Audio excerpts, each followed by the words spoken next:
Sarah and Bonnie here. So we're Sarah and Bonnie of Tywardreath Pre-School Playgroup, or Tywardreath Pre-School, and we're delighted to host a video today for the Curious and Wild Open Day. So Bonnie and I are going to do a video about creating art with things that you'll find in your garden. So we're going to be thinking about two different methods. We're going to be thinking about Hapa Zome, which is the Japanese art of flower bashing, and also going to be thinking about doing some patterns with leaves and stones and things that you would find in the garden inspired by Andy Goldsworthy. So we're going to think about Hapa Zome first. So Hapa Zome is where we're going to print the different leaves and flowers onto some material. So we'll have a look at some of them first. So I found lots of different leaves in my garden. So I found some really big leaves, all these little sections on here. And then I found some what I would think is leaf-shaped leaves. These are from my cherry tree, and they've got a serrated edge. And then I found these, which are a different shape again, from the hawthorn tree in the garden. And some of the leaves I found really shiny. Some of the leaves that I found were two colours. Then I found some flowers as well. So I know what some of them are called. I'm not very good with flower names. So found some buttercups and some dandelions. They're drying up a bit in the sun. It's very hot today. And some daisies. And, oh, I love this.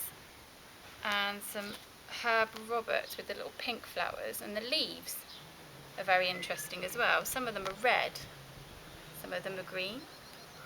And then I found other flowers on bushes in my garden. I'm not very good at gardening, I'm not a gardener. So I found some other flowers that I thought might make interesting prints.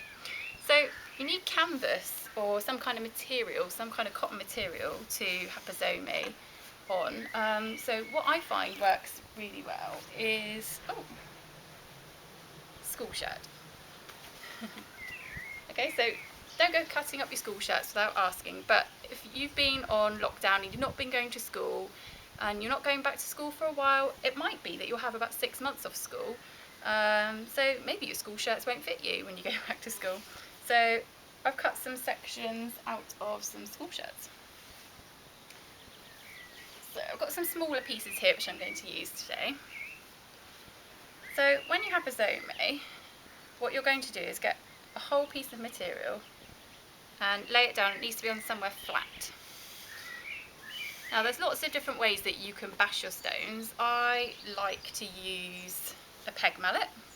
I like to use this because it's quite safe. There's no really sharp edges on there, although I have used a hammer, a claw hammer before, and that does work fine.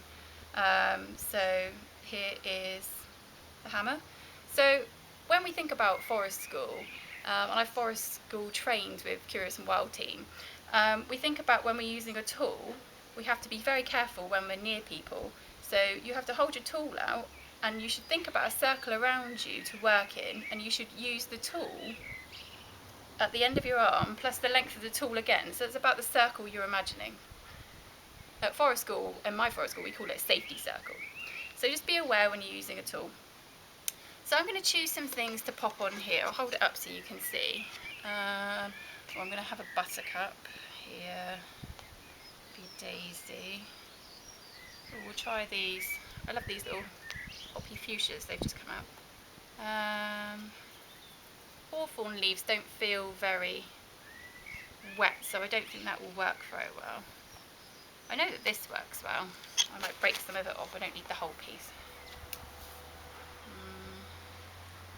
And then even things in your grass will work well, like clover if you can find it, or little dandelion leaves, they work well. Okay, so, let's have some herb Robert before we finish. Okay, so then you fold it all up like a special sandwich.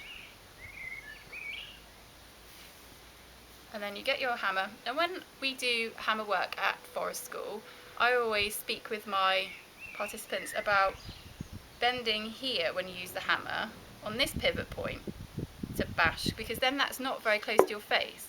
Because if you use this pivot point, See how close that gets to your face? So when we use hammers at tree school, my little friends, they are taught to hammer like this. It's a lot safer than hammering like this. Right, let's try it. Oh, look, you see the colour coming out already?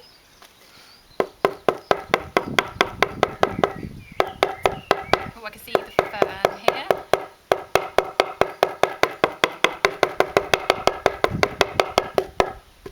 Ow, what's my finger?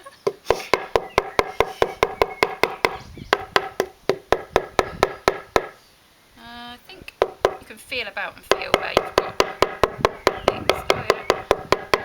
I'm sure I put more things in than that. Oh, I can feel something here. Yeah,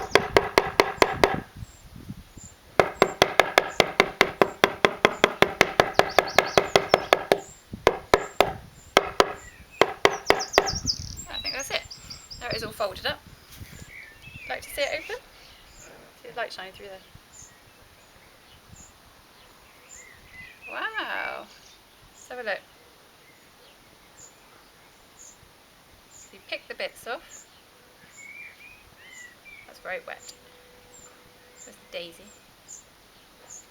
So you can see the prints. So that's Hapa Zome, Japanese art of flower bashing. So also with some of the things that I collected, I made a bit of arrangement which I'll show you now. It's kind of gone behind the sun a bit, so I'll just move it and then I'll show you. So Andy Goldsworthy collected things from nature, leaves and sticks and things, and then he makes geometric patterns with them. I'll see if I can bring the camera over to show you.